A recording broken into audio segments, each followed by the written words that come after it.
On a bright September day in 2025, thousands gathered at Utah Valley University to hear conservative firebrand Charlie Kirk speak. What no one expected was that the crowd would witness the chilling precision of an assassination in broad daylight.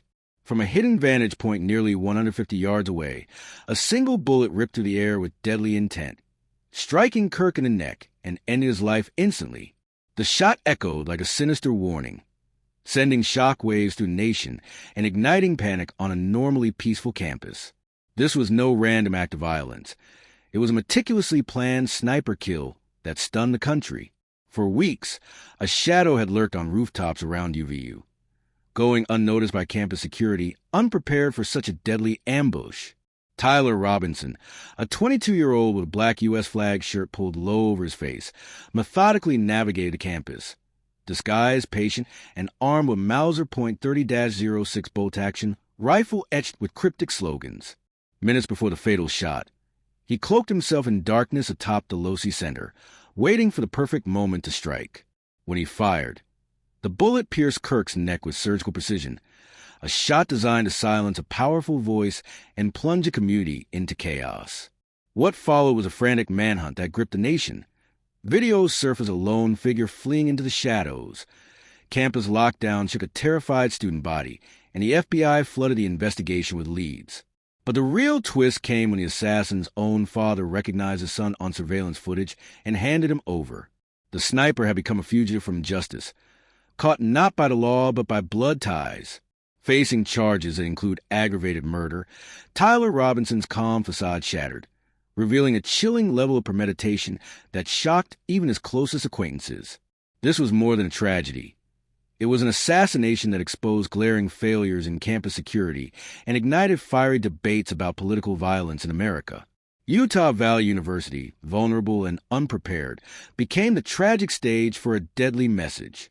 President Donald Trump reacted swiftly to Charlie Kirk's assassination on September 10, 2025, posting on Truth Social that he was filled with grief and anger over the heinous assassination of the 31-year-old conservative activist, whom he called a great and even legendary figure loved and admired by all, especially me.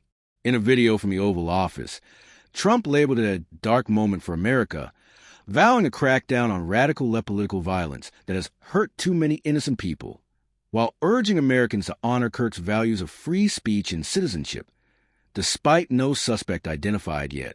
Trump took the unprecedented step of announcing Kirk's death first in the nation and personally arranged for Air Force Two to transport Kirk's casket back home, with Vice President J.D. Vance escorting Kirk's widow, Erica, during the emotional journey. He attended Kirk's funeral in Arizona, delivering a fiery eulogy that rejected calls for unity or forgiveness, instead amplifying outrage against perceived leftist threats and pledging to intensify his political fight in Kirk's name. Trump announced plans to posthumously award Kirk the Presidential Medal of Freedom, hailing him as a martyr for conservative causes, and hinted at insider knowledge of the motive early on without details. He urged supporters to respond with nonviolence, as Kirk advocated, but downplayed right-wing extremism, telling reporters we have to get the hell of them regarding radicals, fueling debates on his rhetoric amid the manhunt for suspect Tyler Robinson. Tyler Robinson, the 22-year-old accused of assassinating Charlie Kirk, faces a death penalty in Utah, with prosecutors filing formal notice on September 16, 2025, citing aggravating factors like targeting Kirk for his political views and committing the act where children witnessed the violence.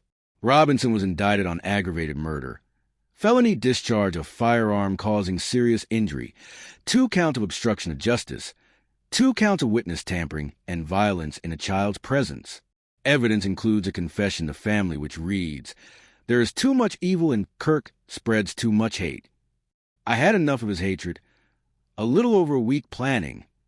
A pre-shooting note which says, "I had the opportunity to take out Charlie Kirk, and I'm going to take it." He sent this text to his roommate. Discord chats, DNA on the discarded Mauser rifle, and inscribed ammo with memes and slogans. He appeared virtually on September 16th, showing no emotion as charges were read. With his next hearing set for September 29th, he remains jailed without bail awaiting counsel.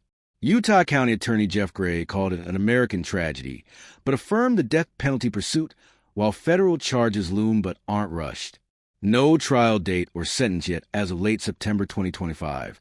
Utah's death penalty allows lethal injection or firing squad.